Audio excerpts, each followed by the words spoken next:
We must dance and we must sing from the ball of fairy ring.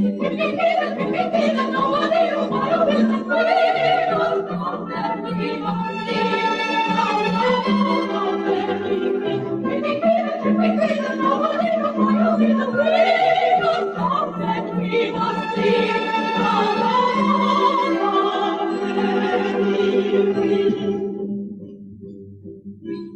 Dainty little babies ever singing, ever dancing.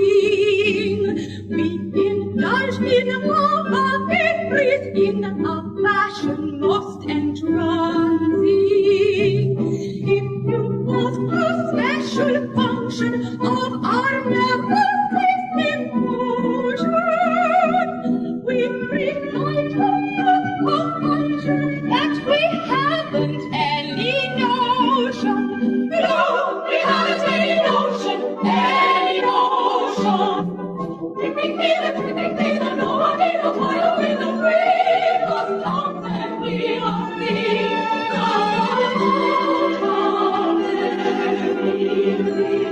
If you ask us how we live, love is all essential skill.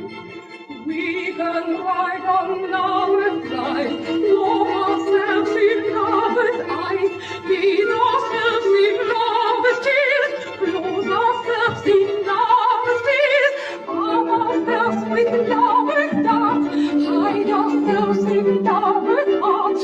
When you know us, you discover that we almost live or not. It's me.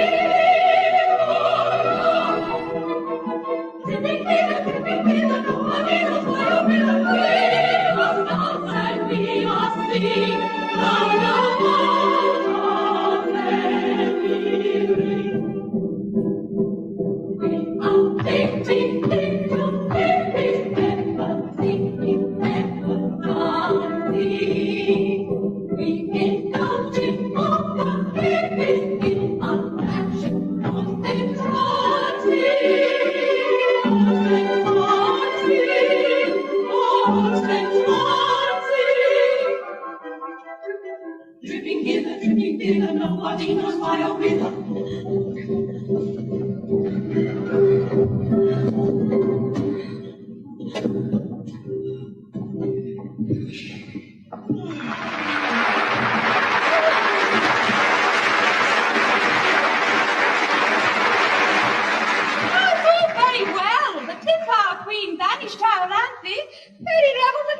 What they were. IOLANTHE was the life and soul of fairyland. Why, she wrote all our songs and arranged all our dances. We sing her songs and we trip her measures, but we don't enjoy ourselves. To think that 25 years have elapsed since she was banished. What could she have done to have deserved so terrible a punishment? Something awful. She married a mortal. Oh, is it injudicious to marry a mortal? Injudicious? It strikes at the root of the whole fairy system. By our laws, the fairy who marries a mortal dies. And IOLANTHE didn't die. No! Because your queen, who loved her with a surpassing love, commuted her sentence to penal servitude for life, on condition that she left her husband and never communicated with him again. That sentence of penal servitude she is now working out on her head at the bottom of that stream. Yes, but when I banished her, I gave her all the pleasant places of the earth to dwell in. I'm sure I never intended that she should go and live at the bottom of a stream. It makes me perfectly wretched to think of the discomfort she must have undergone. Think of the damp. And the chest was always delicate. And the frogs. Oh. I never shall enjoy any peace of mind until I know why IOLANTHE went to live among the frogs. Then why not summon her and ask her? Why? Because if I set eyes on her, I should forgive her at once. Then why not forgive her? 25 years, it's a long time. Think how we loved her. Loved her? What was your love to mine? Why, she was invaluable to me. Who taught me to curl myself inside a buttercup? IOLANTHE. Who taught me to swing upon a cobweb? IOLANTHE. Who taught me to dive into a dewdrop, to nestle in a nutshell, to gamble upon gossamer? IOLANTHE. She certainly did surprising things. Oh, give her back to us, great queen, for your sake, if not for ours. Oh, I should be strong, but I am weak. I should be marble, but I am clay. Her punishment has been heavier than I intended. I did not mean that she should go and live among the frogs. And, well, it shall be as you wish. It shall be as you wish.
To live at the bottom of that stream.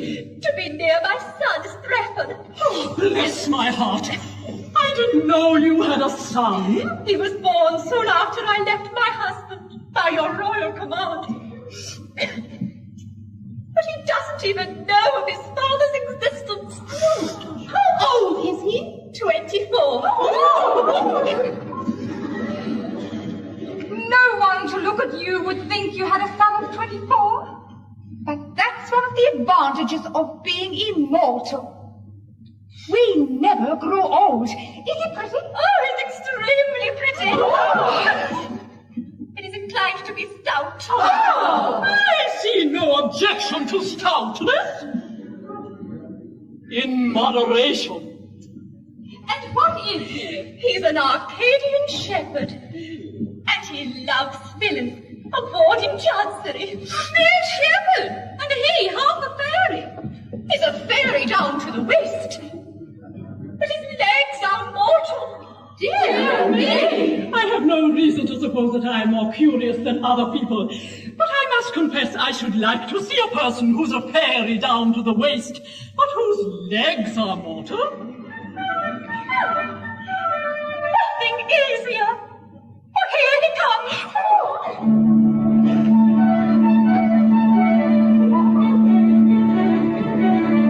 Good morrow, good mother. Good mother, good morrow. By some means or other, may banish your sorrow.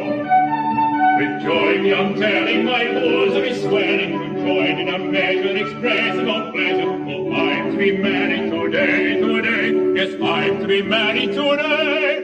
Yes, he's to be married today, today. Yes, he's to be married today.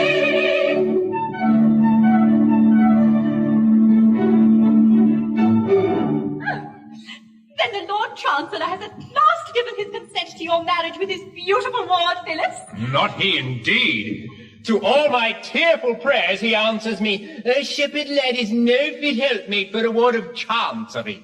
I stood in court, and there I sang him songs of Arcady with flageolet accompaniments in vain. At first he seemed amused, so did the bar, but quickly wearying of my song and pipe, he bade me get out. A servile usher then, in crumpled bands and rusty bombazine, led me, still singing, into Chancery Lane. I'll go no more. I'll marry her today, and brave the upshot be it what it may. Who are these? Oh, Strephon, rejoice with me. My queen has pardoned me. Pardoned you, mother? This is good news indeed. And these ladies are my beloved sisters. Your sisters? Then they are my aunts. A pleasant piece of news for your bride on her wedding day. Hush! My bride knows nothing of my fairyhood. I dare not tell her lest it frighten her. She thinks me mortal, and prefers me so. Your fairyhood doesn't seem to have done you much good. Much good? My dear aunt, it's the curse of my existence. What's the use of being half a fairy?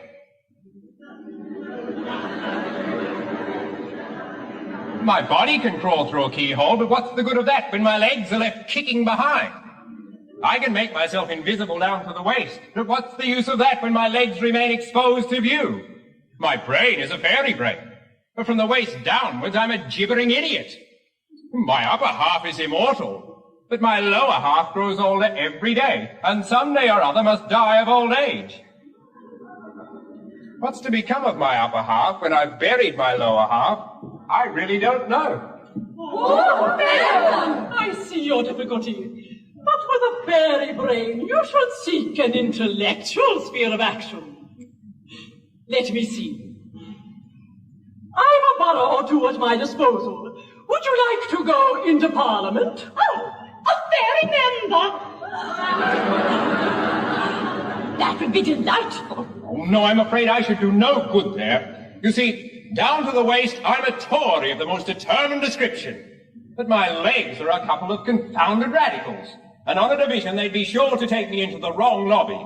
You see, they're 2 to 1, which is a strong working majority. Don't let that distress you. You shall be returned as a liberal conservative. And your legs shall be our peculiar care.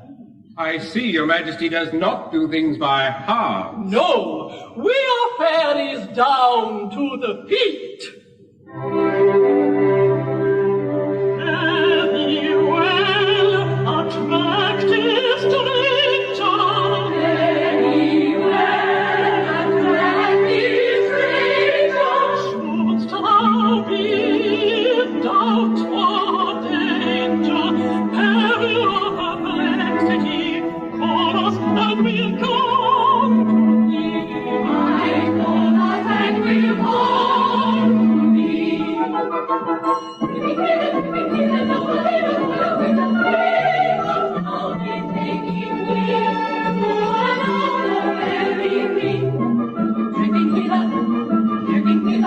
We must now be taking way to another merry ring.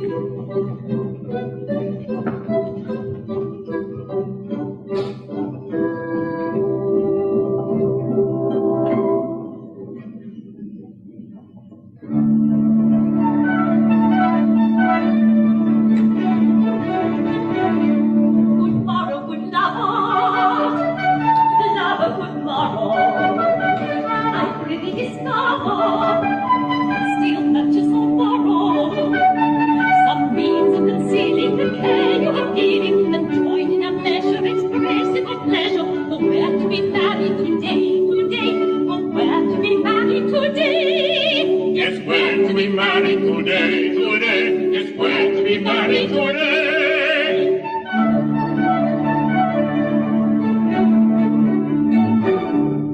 My Phyllis, and today we're to be made happy forever. Well, we're to be married. It's the same thing. Yes, I suppose it is. But, oh, Strephon, I tremble at the step I am taking. I believe it is penal servitude for life to marry a ward of court without the Lord Chancellor's consent. I shall be of age in 2 years. Don't you think you could wait 2 years? 2 years? Have you ever looked in the glass? No, never.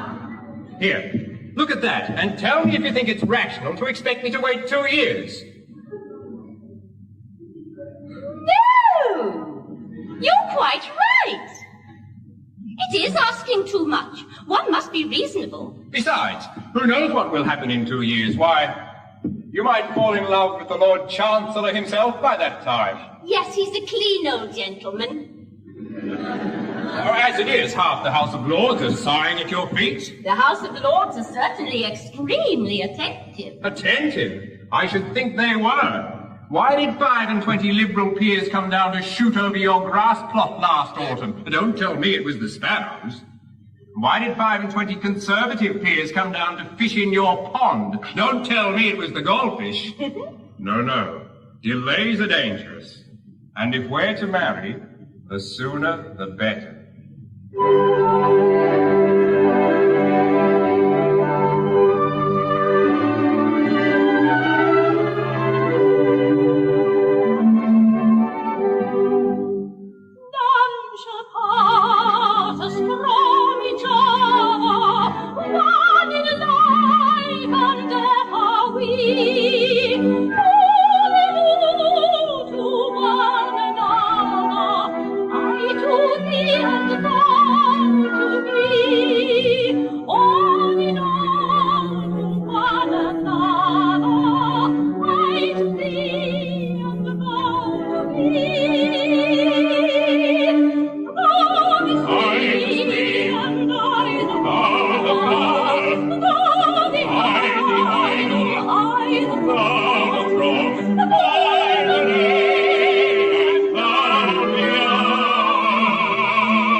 Mind the love that heart shrine and shrine, mind the heart within thee beating, mind the love that heart is thine.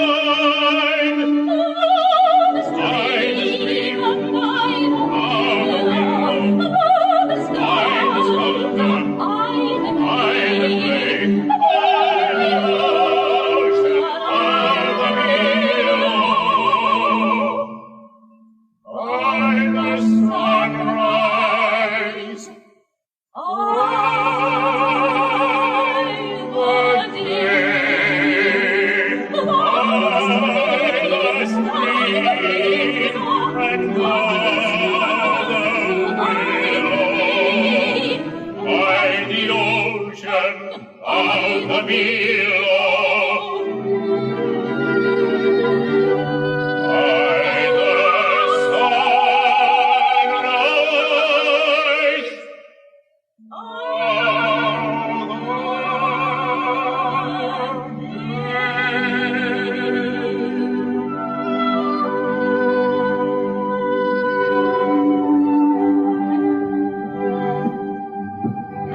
Embodiment of everything that's excellent. It has no kind of fault or flaw, and I'm a lord to embody the law.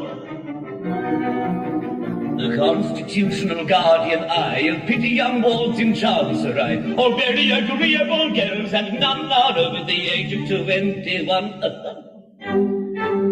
A pleasant occupation for a rather susceptible chancellor. A pleasant occupation for a rather susceptible chancellor.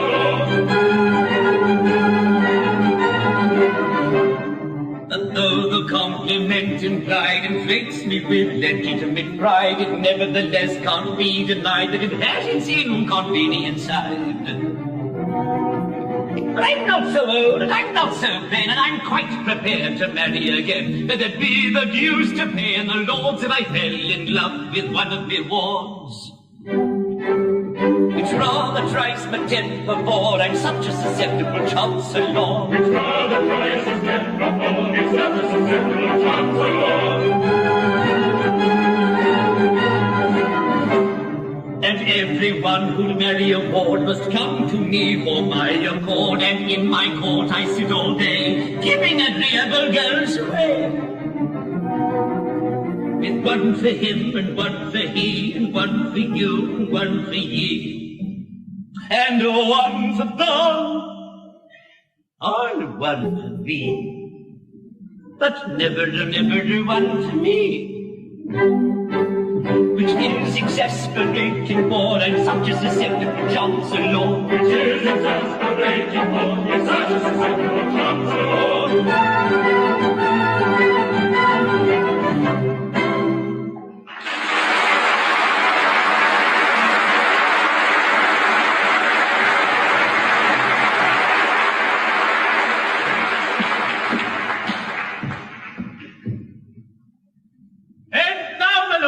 To the business of the day. By all means.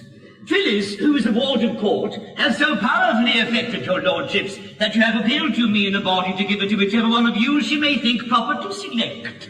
And a noble lord has just now gone to a cottage to request her immediate attendance.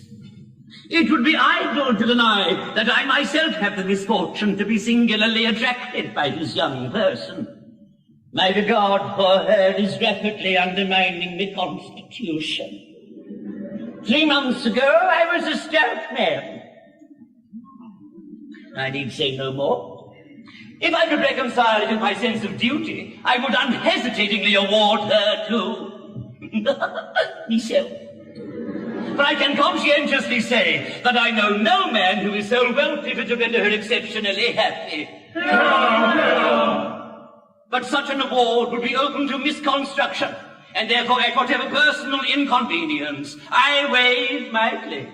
My lord, I desire on the part of this house to express its sincere sympathy with your lordship's most painful position. Oh, I thank your lordships. The feelings of a Lord Chancellor who is in love with the Ward of Court are not to be envied. What is his position? Can he give his own consent to his own marriage with his own ward? Can he marry his own ward without his own consent? And if he marry his own ward without his own consent, can he commit himself for contempt of his own court? And if he commit himself for contempt of his own court, can he appear by counsel before himself to move for arrest of his own judgment? Ah, my lords, it is indeed painful to have to sit upon a woolsack which is stuffed with such thorns as these. My lords, I have much pleasure in announcing that I have succeeded in inducing the young person to present herself at the bar of this house.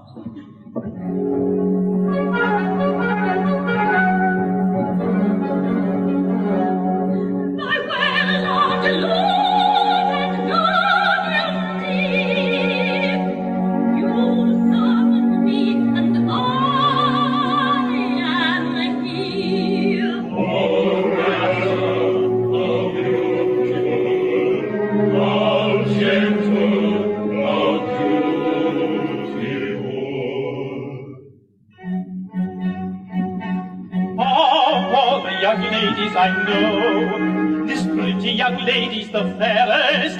Her lips have the rosiest show. Her eyes are the richest and rarest. Her origin's lowly, it's true, but of birth and position I've plenty. I've gravel and spelling for 2, and blood and behavior for 20.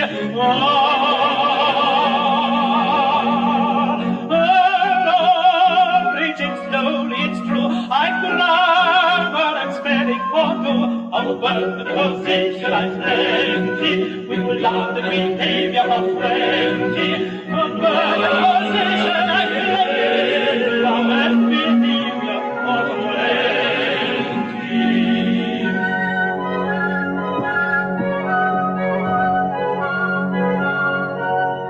The views of the house have diverged on every conceivable motion. All questions of party are merged in a frenzy of love and devotion. If you ask us distinctly to say what party we claim to belong to, reply without doubt or delay, the party we're singing this song to.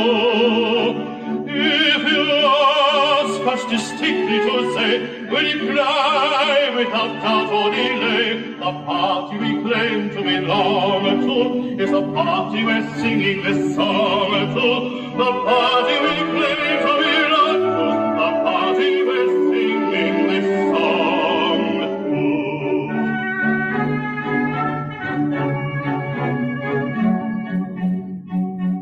I'm very much pained to refuse, but I'll stick to my pipes and my tables. I can spell all the words that I use, and my grammar's as good as my neighbor's. As for birth, I was born like the rest. My behavior is rustic but hearty, and I know when to turn for the best when I want a particular party.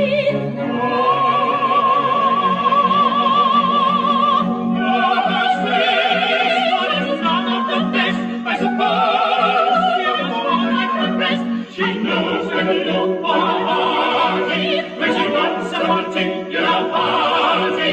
She knows where to look Whenever I want for a party.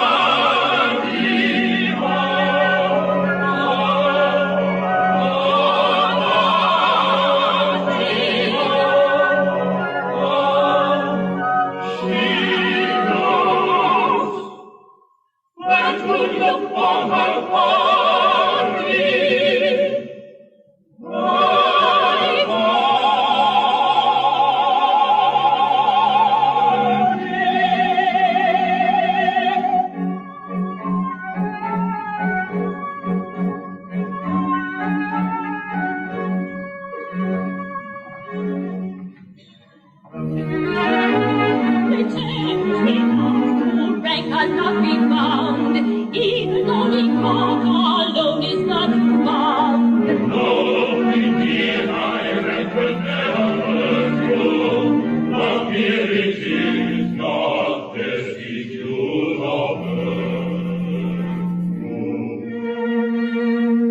Spurn not the nobly born with love affected, not rich with virtue scorn the well connected. High rank involves no shame, we boast an equal claim, with him a humble name to be respected. Blow blood,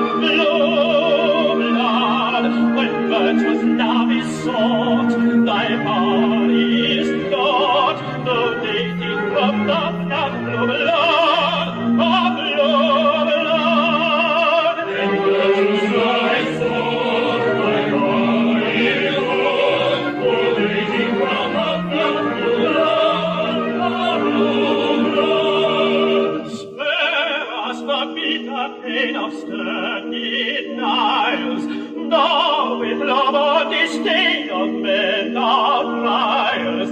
Hearts just as pure and fair may beat in bedrock swear, as in the lonely air of 7 dials.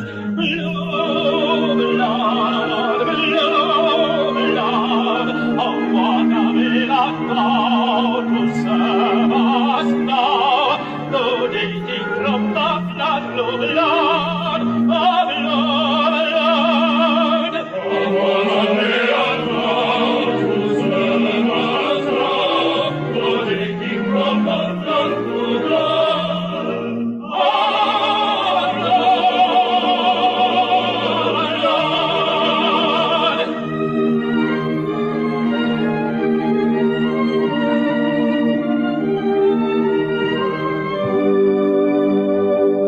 My lords, it may not be, with grief my heart is riven. You waste your time on me, for my heart is given. Given? Yes, given.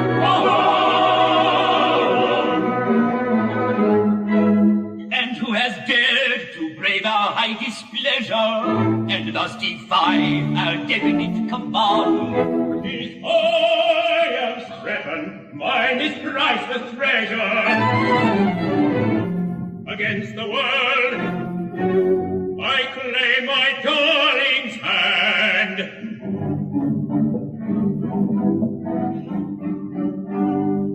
A shepherd he, a market die, a market he. Betrothed are we, betrothed are they, and mean to be espoused today. A shepherd he, a market he, a shepherd he, a market he. Betrothed are we, betrothed are they, and mean to be espoused today.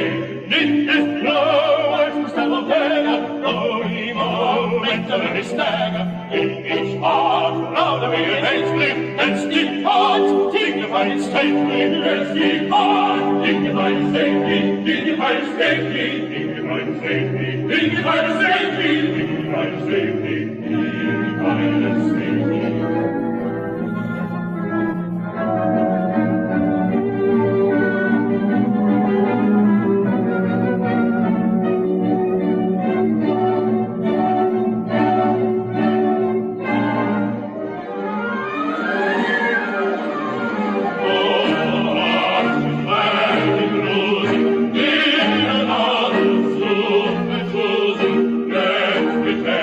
It's more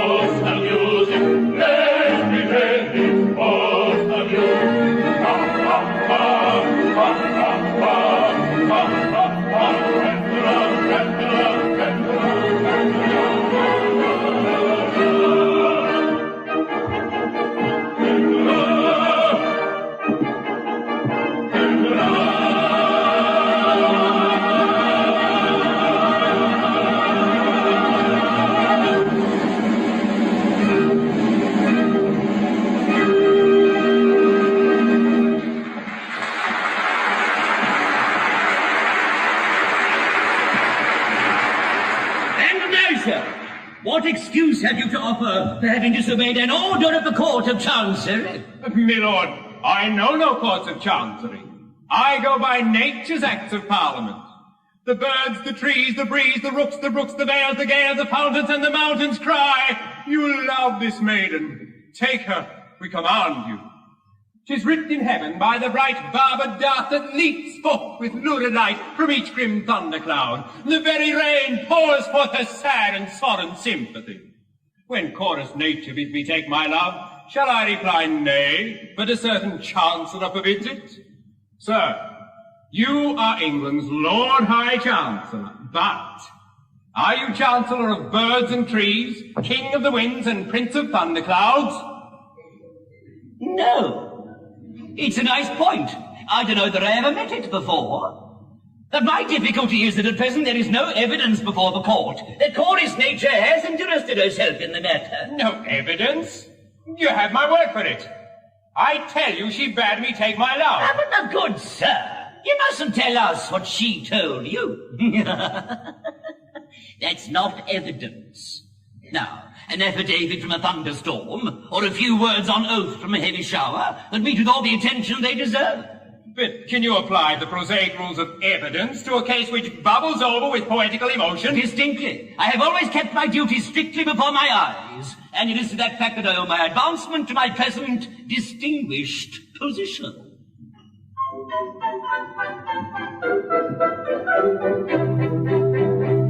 When I went to the bar as a very young man, said I to myself, said I'll work on a new and original plan, said I to myself, said I will never assume that a rogue or a thief is a gentleman worthy implicit belief, because his attorney has sent me a brief, said I to myself, said I.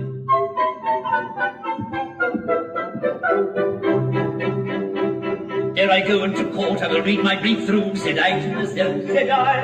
And I'll never take work I'm unable to do, said I to myself, said I. My learned profession I'll never disgrace by taking a fee with a grin on my face when I haven't been there to attend your case, said I to myself, said I.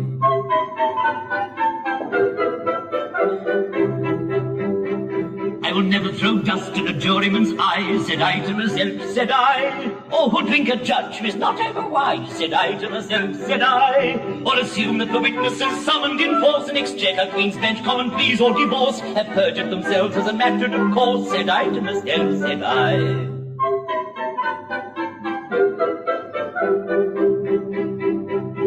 In other professions in which men engage, said I to myself, said I. The army, the navy, the church, and the stage. Out, damn spot! Said I to myself, said I. Professional license if carried too far, your chance of promotion will certainly mar, and I fancy the rule might apply to a bar, said I to myself, said I.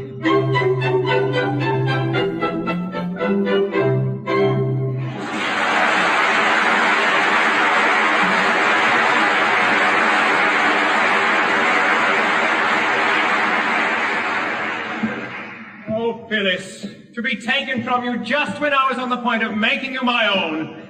Oh, it's too much. It's too much. My son in tears. And on his wedding day. My wedding day? Oh, mother, weep with me, for the law has interposed between us, and the Lord Chancellor has separated us forever. The Lord Chancellor? Oh, if he did but know. If he did but know what? No matter. The Lord Chancellor has no power over you. Remember, you are half a fairy. You can defy him. Down to the waist. Yes, but from the waist downwards, he can commit me to prison for years. Of what avail is it when my body is free, if my legs are working out 7 years penal servitude? True. But take heart. Our Queen has promised you her special protection. I'll go to her and lay your peculiar case before her. My beloved mother, how can I repay the debt I owe you?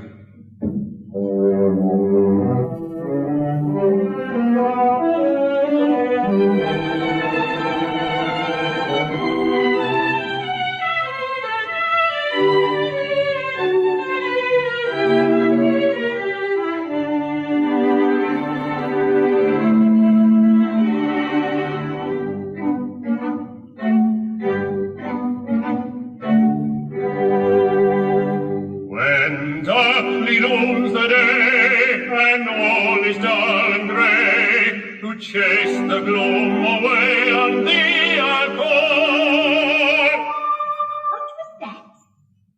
I think I heard him say that on a rainy day to while the time away on her he'd call.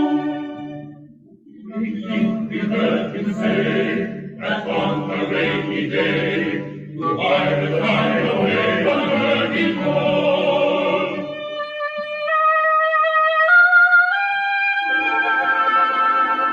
When tempest strike thy mark, and all is drear and dark, if thou shouldst need an ark, I'll give thee one.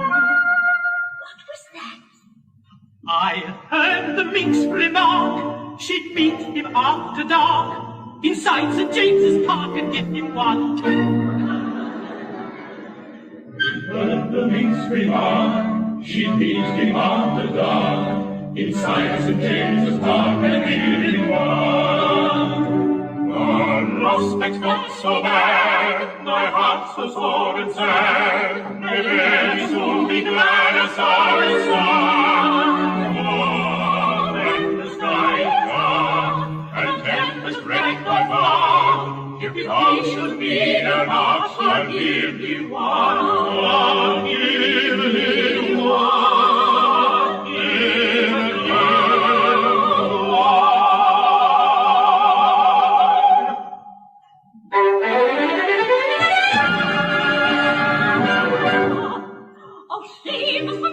May you not endeavour thy cause to deceive, but become and forever. I worship thy piety, he worships a lover. Attend to me kindly, this lady's my mother. This lady's his what? This lady's my mother. This lady's his what? He says she's his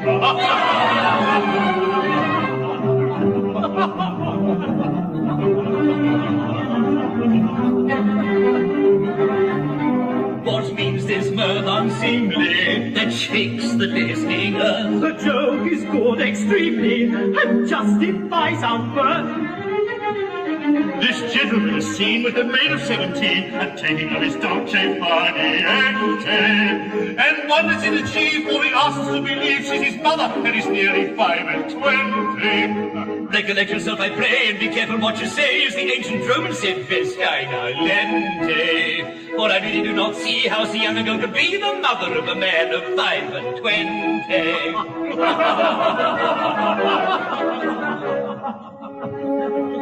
My lord, no evidence I have, no dirt.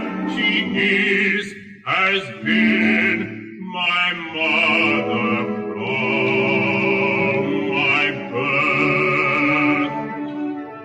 In babyhood upon her lap I lay, breathing and food she moistened my clay, and she withheld the succor she supplied. By hunger Quellius Strephon might have died, had that refreshment been denied. Indeed, our Strephon might have died.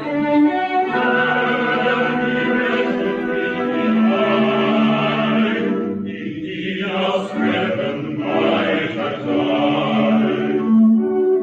But as his not his mother it appears, why weep these hot, unnecessary tears? And by what laws should we so joyously rejoice because our Strephon did not die? Oh, rather let us pipe our eye, because our Strephon did not die.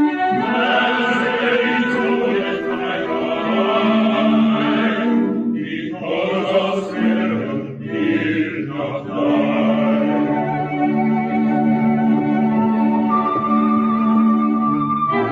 Go to Nature's one, forever we must part. To one of you, my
she'll lose. So the richest and the rankiest of you, my sorrowful heart shall choose. As the mother from noble done so rich, as this couple of lords who are fine and rich, in my home is singing, creaking, creaking. For one of you two, and I don't care which, I give my heart to which I do not care. To you I yield my tears, I do. I'm not aware.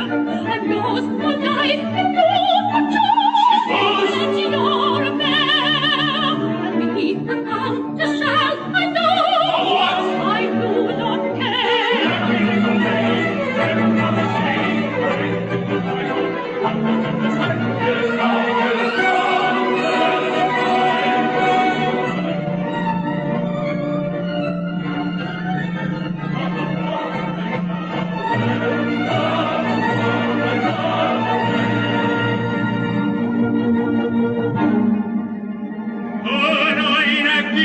See my fortune's fade. No, no, mighty protectress, hasten to my aid.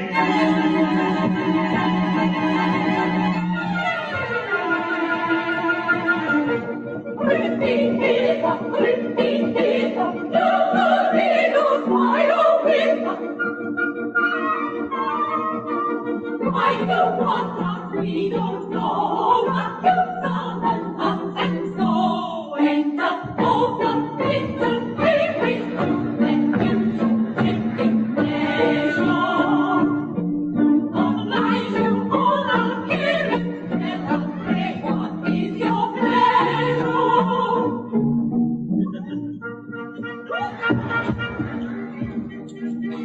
The lady of my lovers will be talking to another.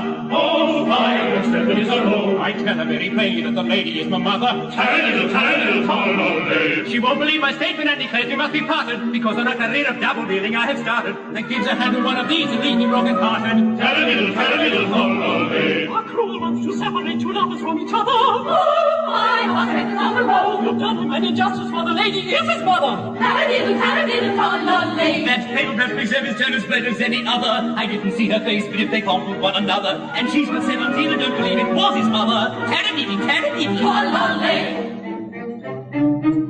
I have often had a use for a thoroughbred excuse of a son which is English for repente. But of all I ever heard, this is much the most absurd, for she's 17 and he is 5 and 20.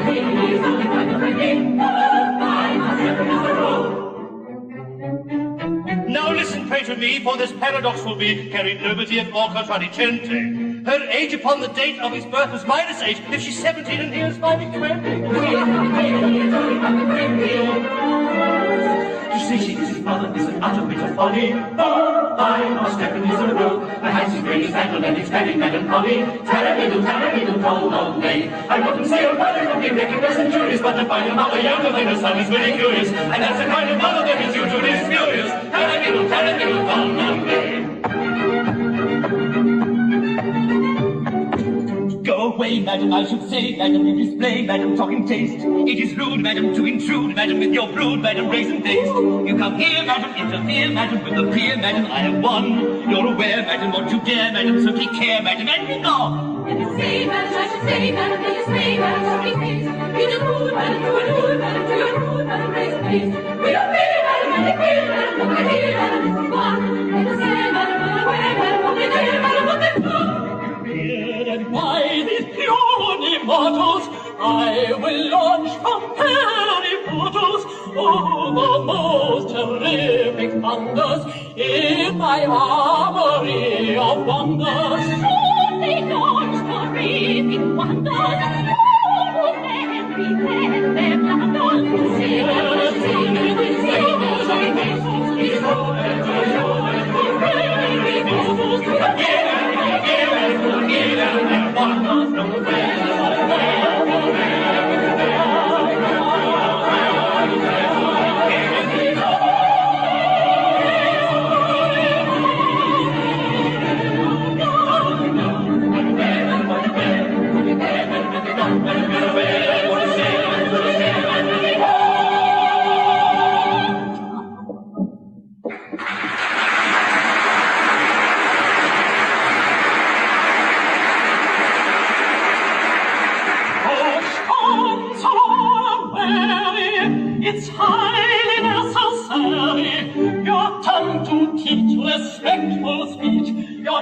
attitude to vary, your body not so airy, your manner arbitrary, are all to police when face to face with an influential fairy.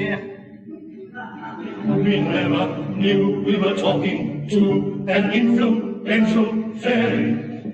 A plague on spaghetti, I'm in a nice quandary. Of hasty tone with dames unknown, I ought to be more chary. It seems that she's a fairy from Anderson's library, and I took her for the proprietor of a ladies' seminary. Took her for the proprietor of a ladies' seminary.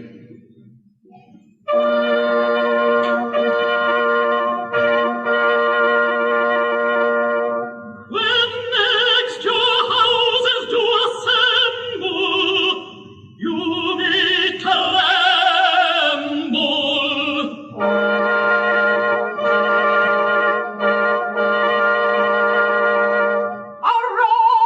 When gentlemen offend us, is tremendous.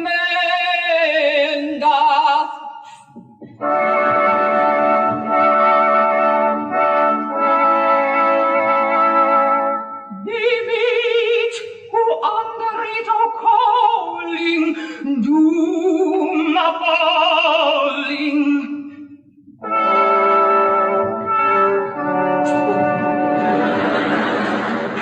Speak down our sentence as we speak it, and he shall leak it.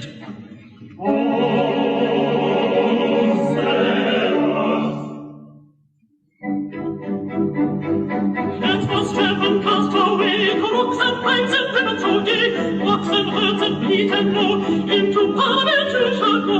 Into Parliament he shall go, that high their supreme authority, he'll command a large majority.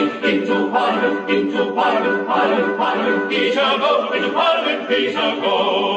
Into Parliament, Parliament, he shall go, into Parliament he shall go. In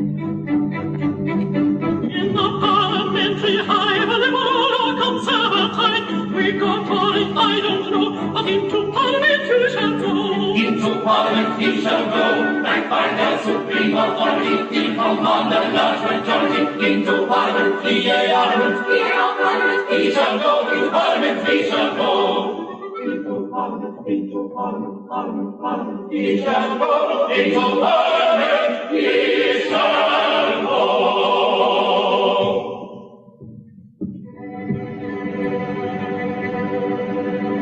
Every bill and every measure that may gratify his pleasure, though your furious arouses, shall be passed by both your houses. Oh! You shall sit if he sees reason through the grouse and salmon season. He shall end the cherished rights you enjoy on Friday nights. He shall break that annual blister, marriage with deceased wife's sister. Titles shall ennoble then all of the common councilmen. Peers shall teem in Christendom, and a duke's exalted station be attainable by competitive examination.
Chase monotony, the exercises of his brains, that is, assuming that he's got any.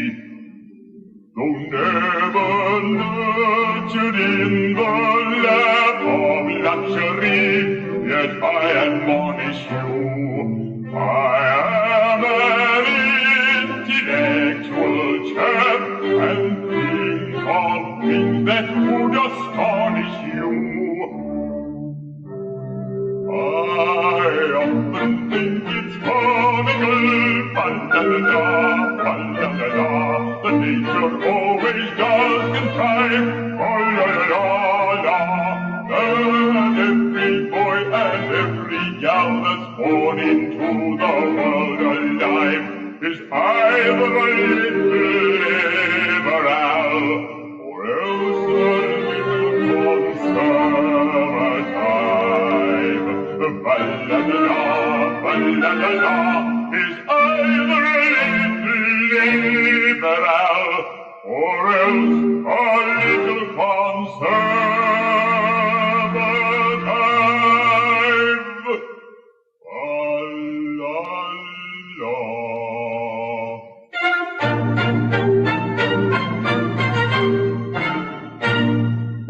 In that house MPs divide, if they've a brain and cerebellum too, they've got to leave that brain outside and vote just as the unions tell them to.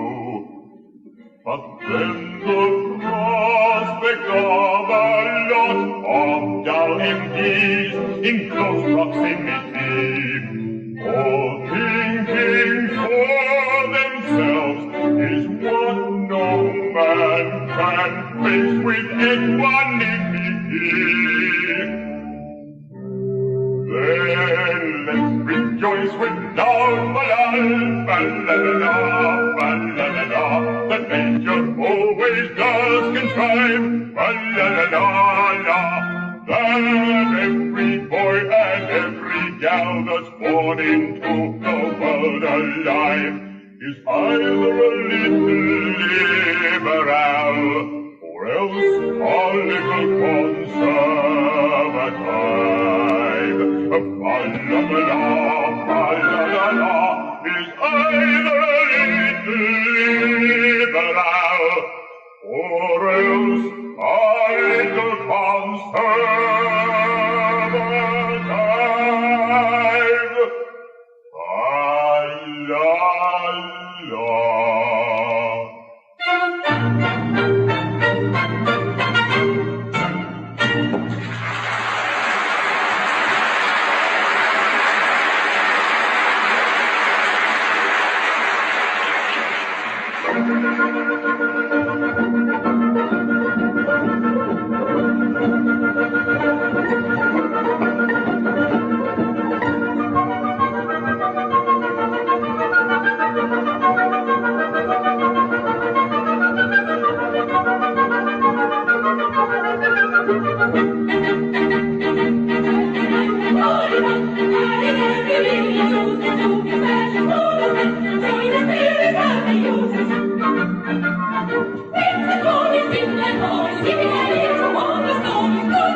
I should think so.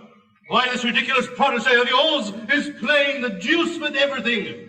Tonight is the second reading of his bill to throw the peerage open to competitive examination. And he'll carry it, too. Carry it? Of course he will. He's a parliamentary ancet. He carries everything. Yes, if you please, that's our thought. The deuce it is. Yes, we influence the members and compel them to vote just as he wishes them to. It's our system. It shortens the debates. Well, but think what it all means.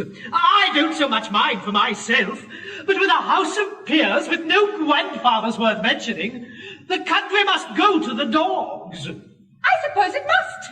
I don't want to say a word against brains. I've a great respect for brains.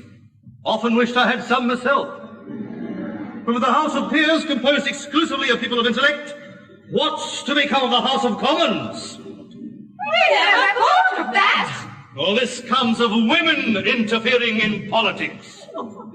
It so happens it is an institution in Great Britain which is not susceptible of any improvement whatsoever. It is the House of Peers.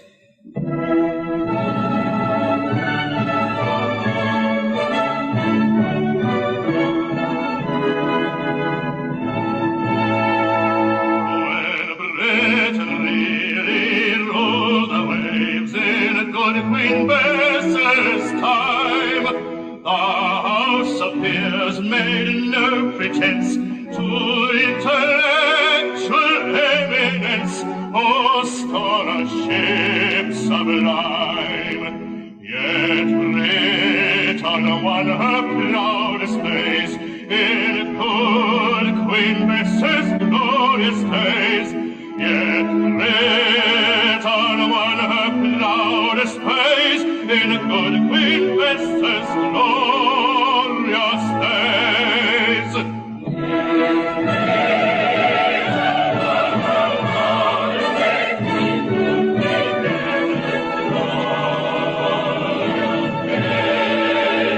When Wellington thrashed Bonaparte, as every child can tell, the House of Peers throughout the war did nothing in particular, and did it very well.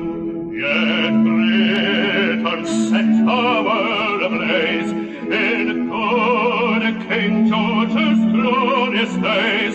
Yet Britain set the world ablaze in good King George's glorious days.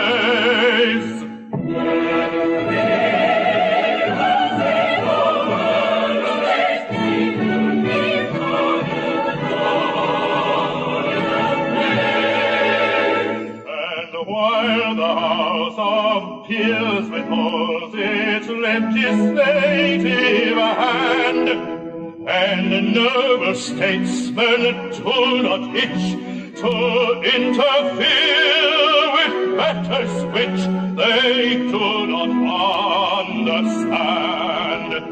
As bright will shine Great Britain's rays, as in King George's glorious days. As bright will shine Great Britain's rays, as in King George's glorious days.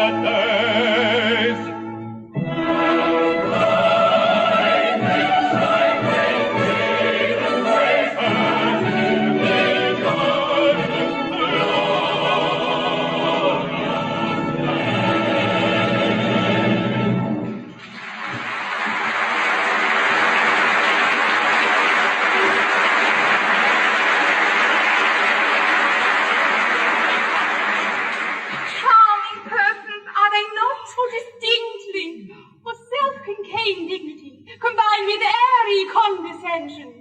Give me a British representative, Pierre. Then, pray stop this protégé of yours before it's too late. Think of the mischief you're doing. But we can't stop him now. Aren't they lovely? Oh, why did you go in defiance, you great geese?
To the effect of manly beauty? Look at that man. A perfect picture.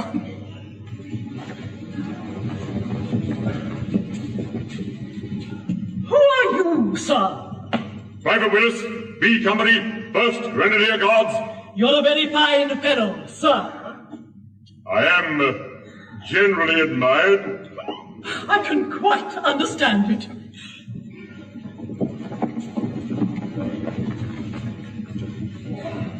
Now here is a man whose physical attributes are simply godlike. But That man has a most extraordinary effect upon me. If I yielded to a natural impulse, I should fall down and worship that man. But I mortify this inclination. I wrestle with it, and it lies beneath my feet.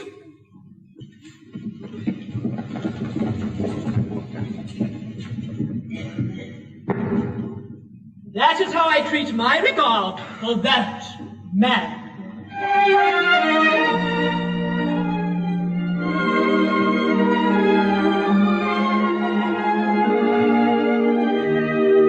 Oh, foolish babe, think you because his bravery I pause on a pause, I'd disobey a very laws, because I find in realms above in tendency to fall in love, resemble I the amorous dove, resemble I the amorous dove.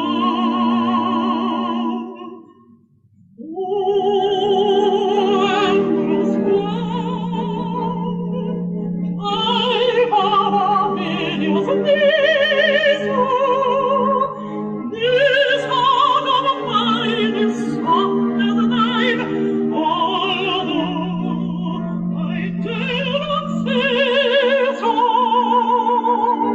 Oh, I have only say so. This heart of mine is soft as thine, although I dare not say so.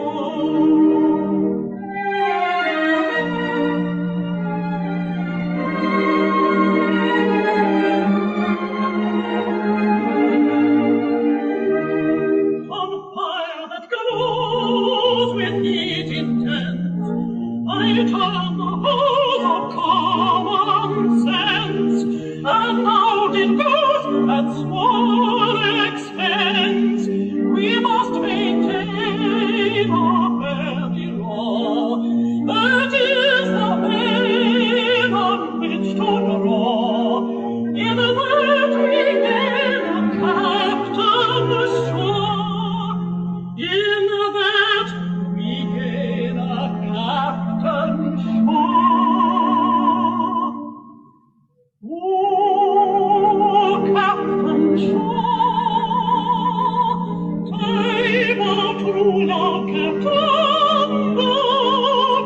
Could I begin with cold cascade, quench my great love, I wonder. Oh, Captain Shaw, I love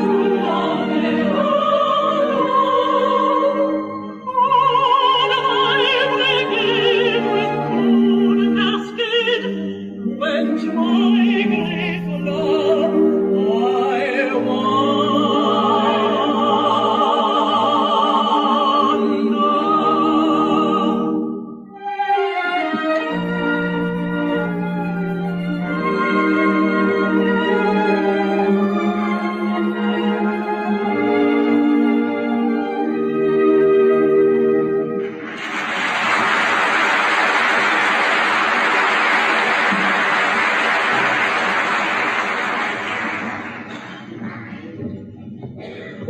I can't think why I'm not in better spirits.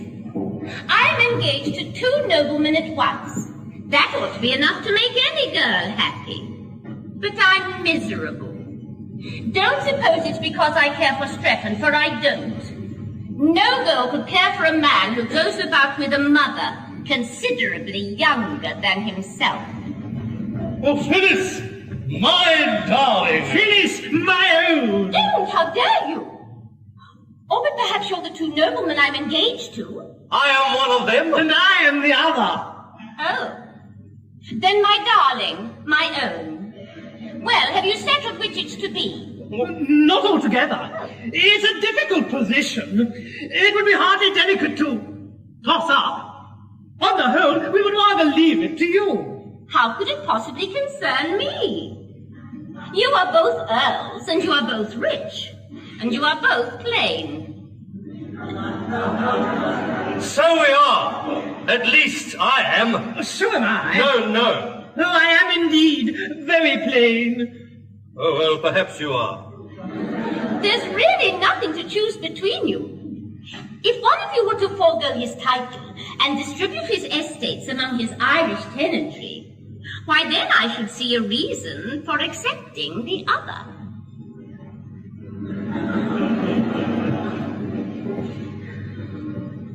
Talora, are you prepared to make this sacrifice?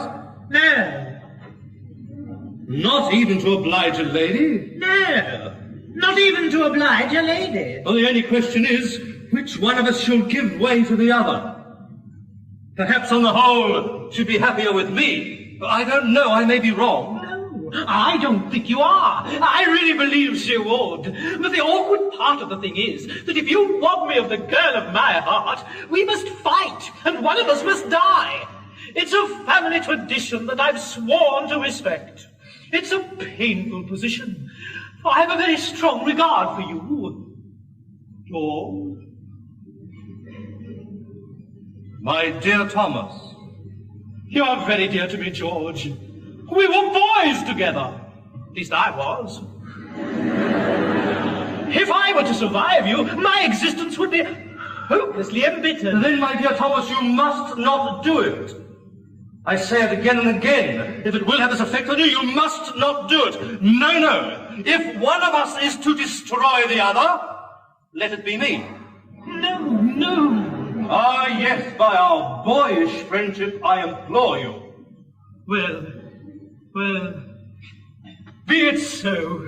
But no, I cannot consent to an act which would crush you with unavailing remorse. But it would not do so. Oh, I should be very sad at first. Who would not be? But it would wear off. I like you very much, but not perhaps as much as you like me.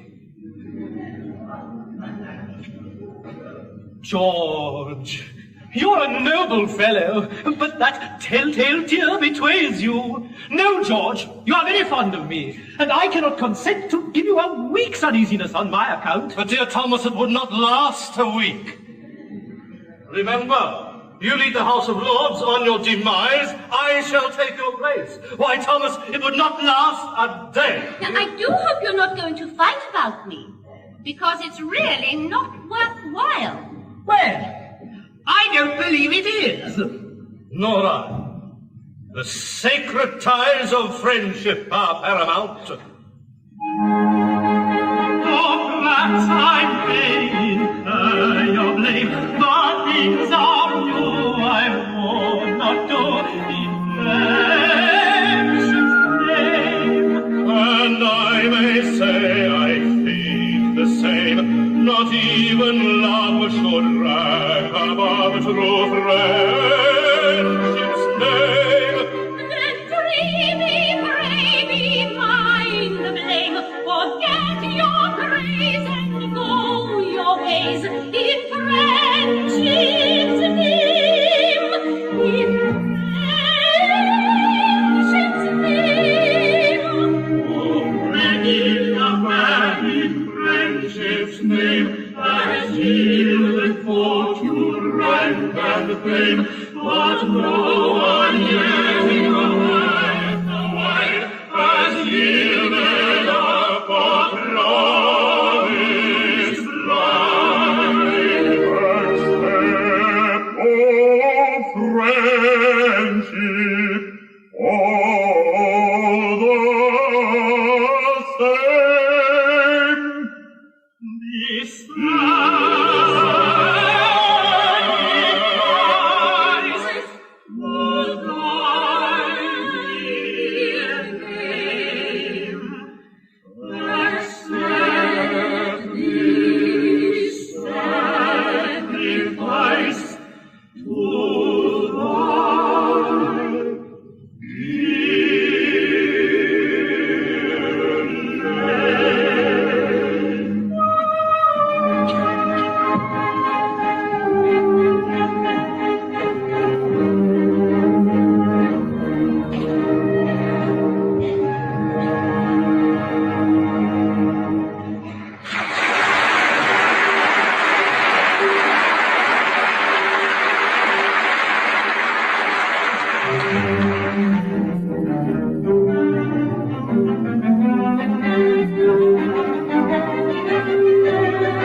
unrequited, robs me of the rest.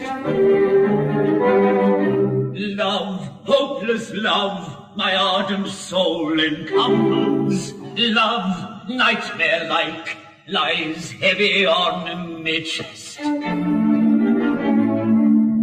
weaves itself into my midnight slumbers.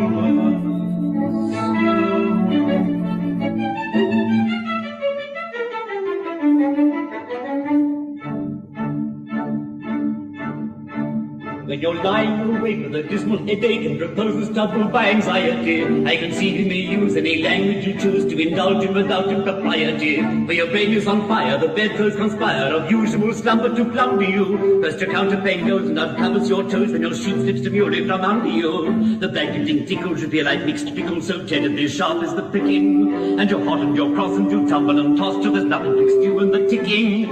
And the bedclothes all creep to the ground in a heap, and you pick them all up in a tangle. Next your pillow resigns and the light declines to remain at its usual angle. But you get some repose in the form of a dose of hot eyeballs and head ever aching. That your slumbering dreams such horrible dreams that it very much better be waking. For you dream you are crossing the channels and tossing about in a steamer from Harwich, which is something between a large bathing machine and a very small second-class carriage.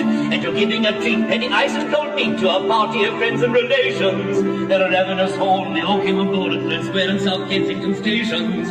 And bound on that journey you find your attorney who started that morning from Devon. He's a bit undersized and you don't feel surprised when he tells you he's only 11. Well, you're driving like mad with this singular lad by the ship's now four-wheeler. And you're playing round games and he calls you bad names and you're telling those ties pay the dealer. But this you can't stand, so you throw up your hand and you find you're as cold as an icicle. In your shirt and your socks and black suit, you've got prosperous and Salisbury playing like a bicycle. And he and the crew run bicycles too, they've somehow or other invested in. And he's telling the towns all the particulars of a company he's interested in. It's a scheme of devices to get at low prices of goods from cop mixers to cables, which tickle the sailors by treating retailers as though they were all vegetables. You get a good space, but the plant is more trace and take off his boots with a boot tree. And his legs will take root and his fingers will shoot and they'll blossom and bud like a fruit tree.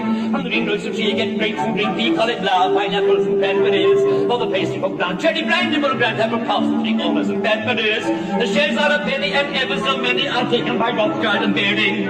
And just as a few are allotted to you, you wake with a shudder despairing. You're a regular wreck with a drink in your neck and a bun you snore, your head on the floor and needles and tricks in your soles, your shins and your pleasures and pain, your legs and sleep and you crab on your toes and a fly on your nose, some cup on your arm and a feverish tongue and a constant sense of the general sense that you haven't been sleeping in clover.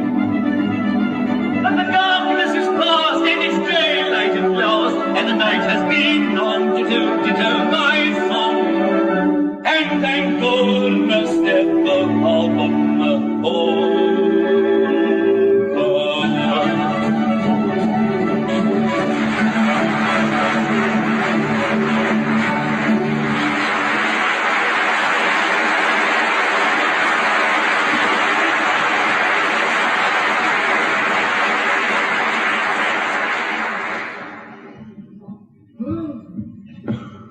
I'm much distressed to see your lordship in this condition. Ah, my lords, it is seldom that a Lord Chancellor has reason to envy the position of another, but I am free to confess that I would rather be 2 hours engaged to Phyllis than any other half-dozen noblemen upon the face of the globe. Yes, it's an enviable position when you're the only one. Oh yes, no doubt most enviable. At the same time, seeing you thus, we naturally say to ourselves, this is very sad. His lordship is constitutionally as blithe as a bird. He trills upon the bench like a thing of song and gladness. His series of judgments in F-sharp minor, given on Dante in 6/8 time, are among the most remarkable effects ever produced in the Court of Chancery. He is perhaps the only living instance of a judge whose decrees have received the honor of a double encore. Oh, how could we do that which would deprive the Court of Chancery of one of its most attractive features? I feel the force of your remarks, but I am here in 2 capacities, and they clash, my lord, they clash. I deeply grieve to say that in declining my last application to myself, I presumed to dress myself in terms which render it impossible for me ever to apply to myself again. It was a most painful scene, my lords. Most painful. This is what it is to have two capacities. Let us be thankful that we are persons of no capacity whatever.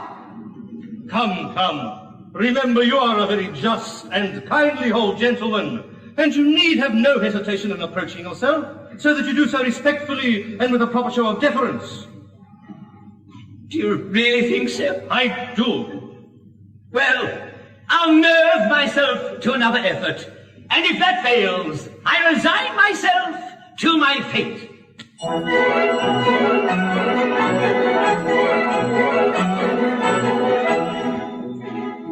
If you go in, you're sure to win. Yours will be a charming lady, be your law. The ancient saw, faint heart never won fair lady. Never, never, never, faint heart never won fair lady.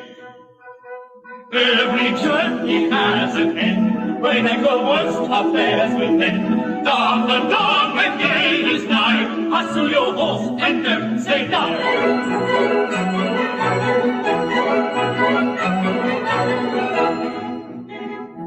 He who shies at such a prize, he's not worth a man of aid. Be so kind to bear in mind, faith hath never won fair lady. Never, never, never, faith hath never won fair lady. While the sun shines, make your hay. Where the wind is, there is a way. Feel the lion in his lair. None but the brave deserve the fair.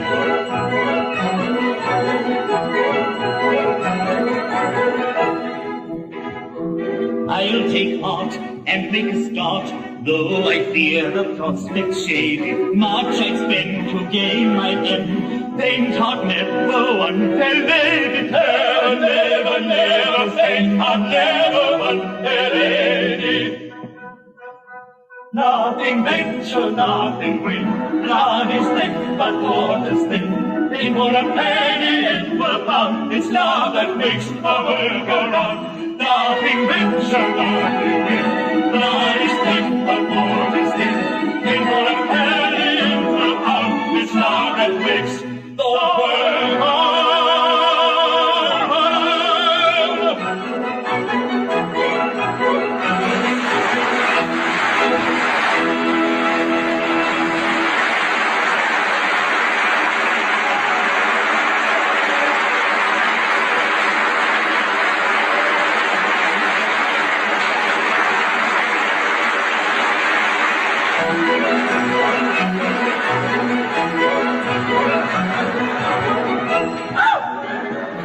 If you go in, you're sure to win. Yours will be a charming lady, be your law. The ancient saw, faint heart never won fair lady. Never, never, never, faint heart never won fair lady. Every journey has a king, when it's the worst affairs will end. Dawn the dawn when day is nigh, hustle your horse and don't say die.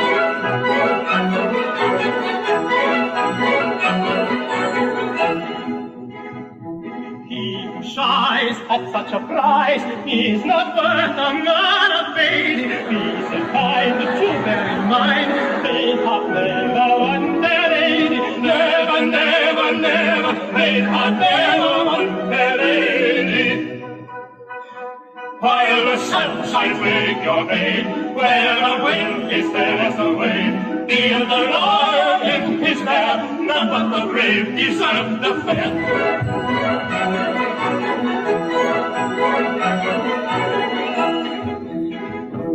I'll take heart and make a start, though I fear the prospect shade. Much I spend to gain my end.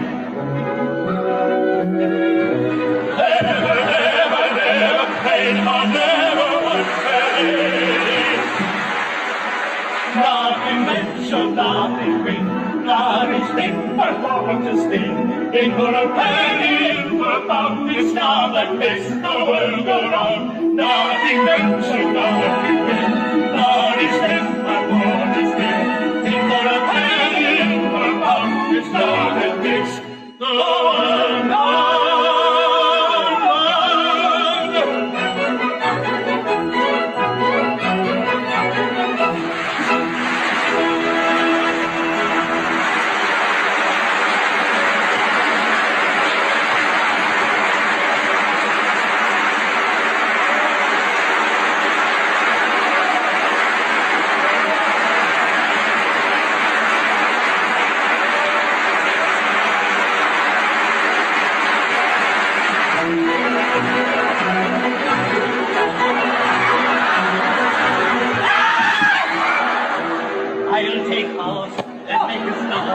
Oh, I fear the prospect shame, hard I spend to gain my end. Fame shall never fade, never, never, never fade, but never one fade. Beep, beep. Not event shall not be win.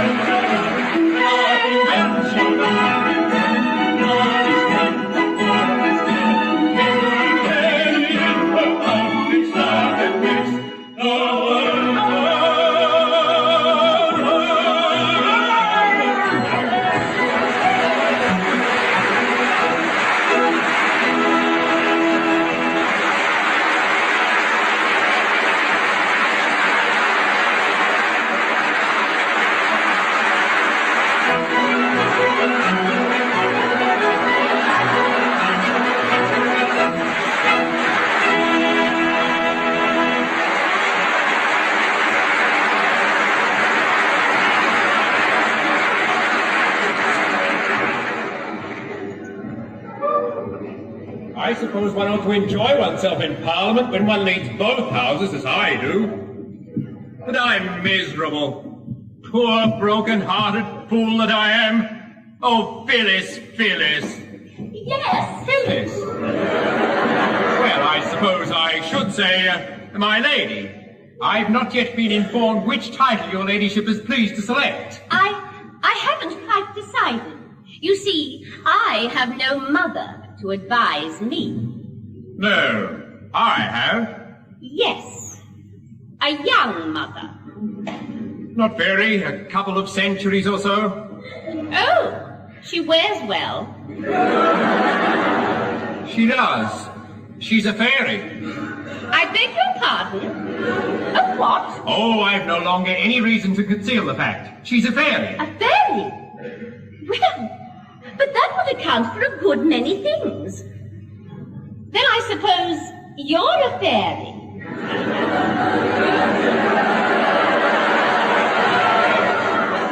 I'm half a fairy. Which half? The upper half. Down to the waistcoat. Dear me! There's nothing to show it. Don't do that. Why didn't you tell me this before? I thought you would take a dislike to me. But as it's all off, you may as well know the truth. I'm only half a mortal. I'd much rather have half a mortal I do love than half a dozen I don't. I think not. Go to your half dozen. It's only two and I hate them. Please forgive me. I don't think I ought to. Besides, all sorts of difficulties will arise. You know, my grandmother looks just as young as my mother. So do all my aunts. I quite understand. Whenever I see you kissing a very young lady, I shall know it's an elderly relative. You will? Then, Phyllis, I think we shall be very happy. We won't wait long. We might change our minds. We'll get married first. And change our minds afterwards? That's the usual course.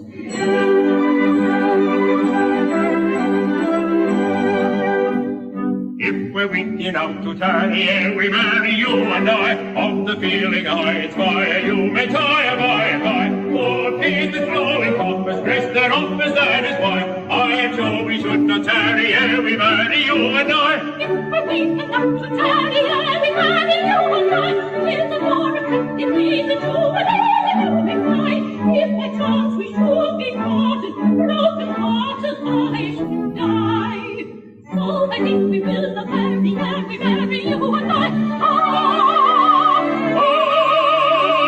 If we're weak enough to tarry ere we marry, you and I, of the feeling I inspire, you will tire by and by. Of the feeling I inspire, you will tire by and by. If we're weak enough to tarry ere we marry, you and I, of the feeling I inspire, you will tire by and by. So I think we should not tarry ere we marry, ere we marry. You and I, you and I, you and I.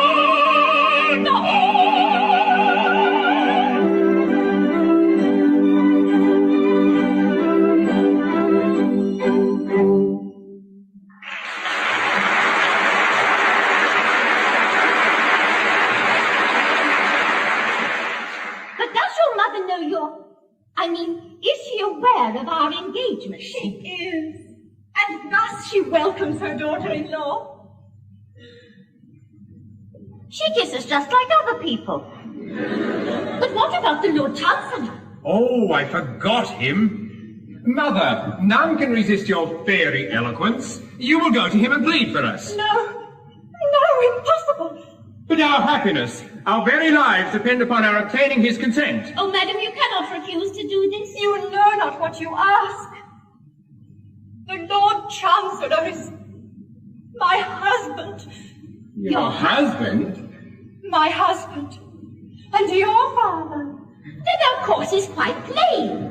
On his learning that Strephon is his son, all objections to our marriage will be at once removed. Nay, he must never know. He believes me to have died childless. And dearly as I love him, I am bound under penalty of death not to undeceive him.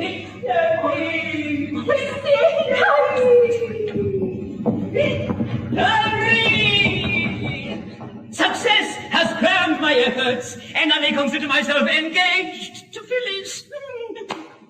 At first I wouldn't hear of it, it was out of the question. But I took heart. I pointed out to myself that I was no stranger to myself, that in point of fact, I had been personally acquainted with myself for some years. This had its effect. I admitted that I had watched my professional advancement with considerable interest, and I handsomely added that I yielded to no one in admiration for my private and professional virtues. Oh, this was a great point gained. I then endeavored to work upon my feelings. Conceive my joy when I distinctly perceived a tear glistening in my own eye. Eventually, after a severe struggle with myself, I reluctantly, oh, most reluctantly, consented.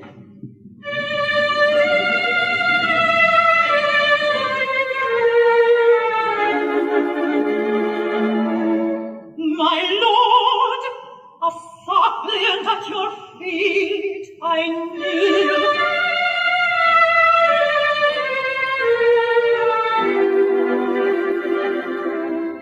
Oh, listen to a mother's fond appeal.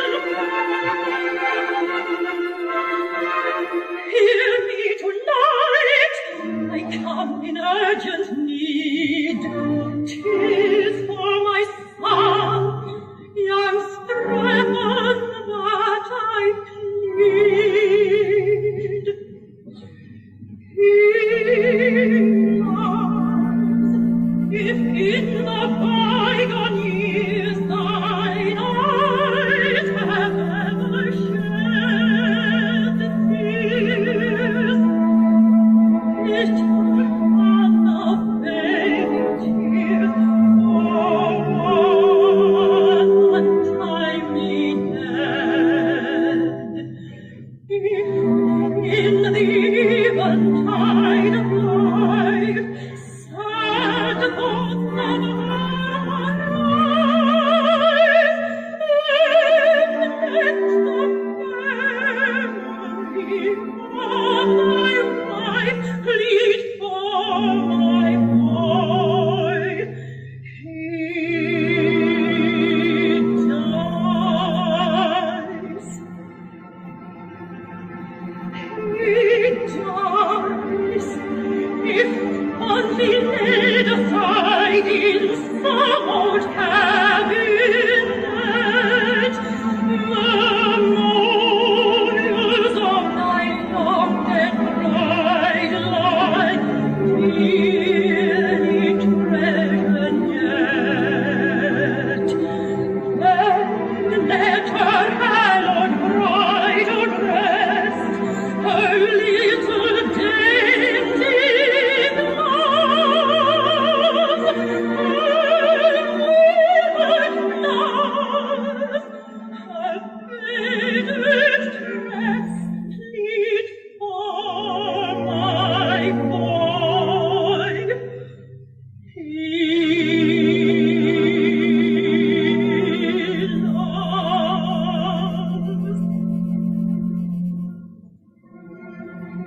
It may not be, for so the fates decide.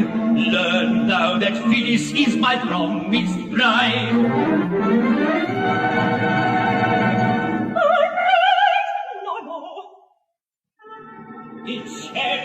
soon. Those who would separate us, woe betide. My doom, my lips have spoken, I plead in vain. A vow already broken, I break again. For him, for her, for thee, I yield my life. Behold, it cannot be.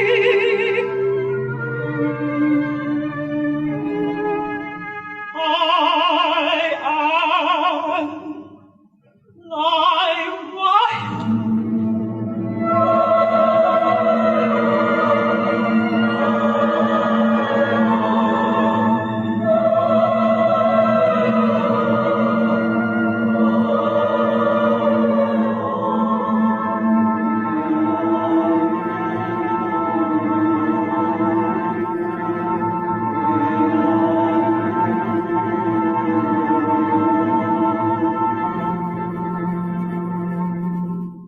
IOLANTHE, thou livest. I live. Thou let's it die.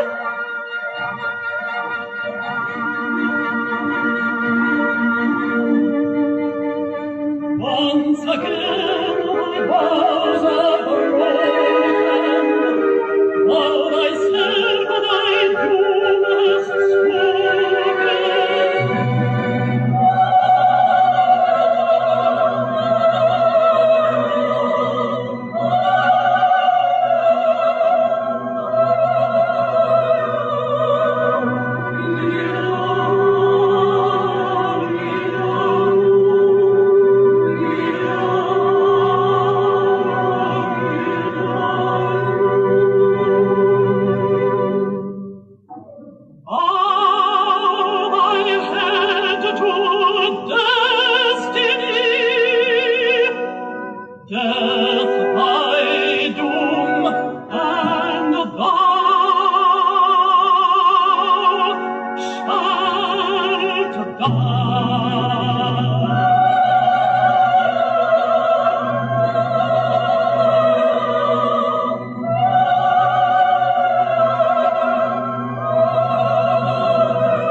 You're a brave fellow. You're a fairy from this moment.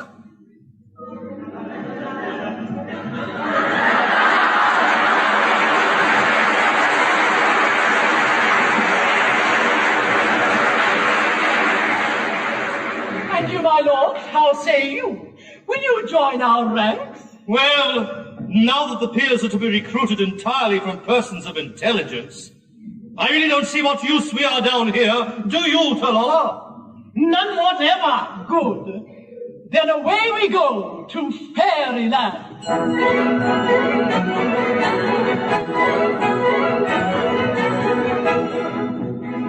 As soon as we may, up and away, we'll commence our journey airy. Happy are we, as you can see, everyone is now fairy. Everyone is now fairy. Now as a general rule we know, two things go to everyone. Make up your mind and we will bring, if you propose to every string.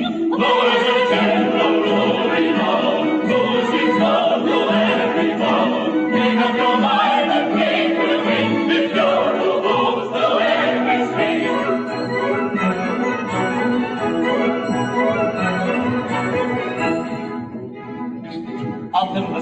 high, ever so high. Pleasures come in endless series. We will arrange happy exchange. House of peers or house of peeries. Peeries, peeries, peeries, house of peers or house of peeries. Up in the air, sky high, free from wolves in chancery. I will be surely happy for in such a susceptible chancellor. Up in the air, sky high, free from wolves in chancery.